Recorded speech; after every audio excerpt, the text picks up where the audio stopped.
Pourquoi Dieu ne nous envoie pas un message ou un signe clair et indiscutable pour mettre d'accord 8 milliards de personnes? Parce que Allah l'a déjà fait. Et c'est pas les signes qui manquent. C'est pas les messages et les signes clairs. Si le cœur d'une personne est orgueilleux, n'importe quel signe, même en face de cette personne-là, ne servira à rien.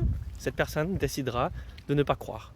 Allah nous le dit dans la sourate 6, ayat 111. Et s'ils voyaient les anges descendre vers eux, et que les morts leur parlaient, et que nous rassemblions tout devant eux, ils ne croiraient pas, à moins qu'Allah ne le veuille. Il y a eu tellement de miracles que les prophètes, paix soit sur eux, ont réalisé par la permission d'Allah, et les gens mécréants ont simplement dit c'est de la magie. Et donc le vrai problème, ce n'est pas le manque des signes et le manque de guidance. La guidance, elle est là, les signes, ils sont là.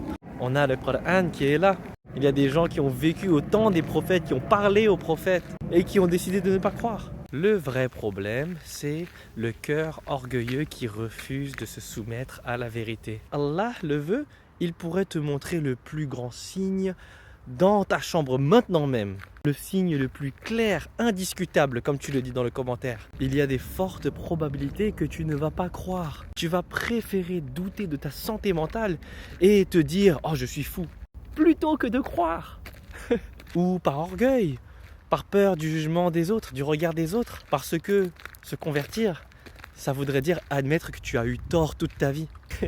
Et celui qui est orgueilleux, comment il va admettre qu'il a eu tort? Et donc le vrai test, ce n'est pas dans la clarté des signes. Ça, c'est juste blâmer Dieu, encore une fois. Se dire, oh mais ces signes, ils sont pas assez clairs, alors qu'ils sont incroyables. Le vrai test, il est dans la sincérité de celui qui recherche les signes, celui qui recherche la vérité. Allah nous le dit dans la sourate 41, ayat 53. Nous leur montrerons nos signes dans l'horizon et en eux-mêmes, jusqu'à ce qu'il leur devienne évident que c'est cela la vérité. Ça veut dire du début de ta vie jusqu'à ta mort, tu reçois des signes constamment.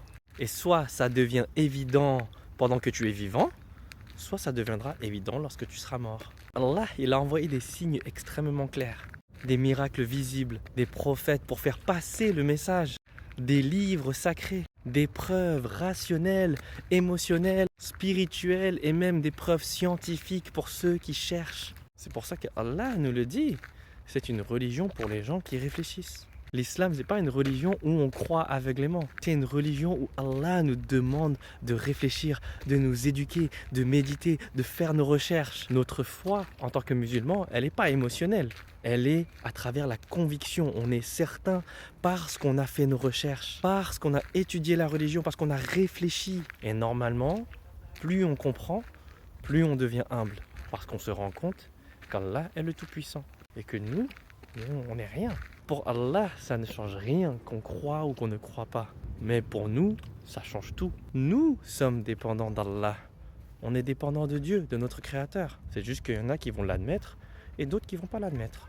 C'est aussi simple que ça. C'est pas Dieu qui est dépendant de nous, c'est l'inverse. Nous, les humains, qu'on le veuille ou non, qu'on croit ou non, on reste dépendants. On est dépendant de nos intestins même. On doit aller aux toilettes. On doit dormir. Si notre cœur ne bat plus, on est foutu. Alors que Allah, il n'a besoin de rien.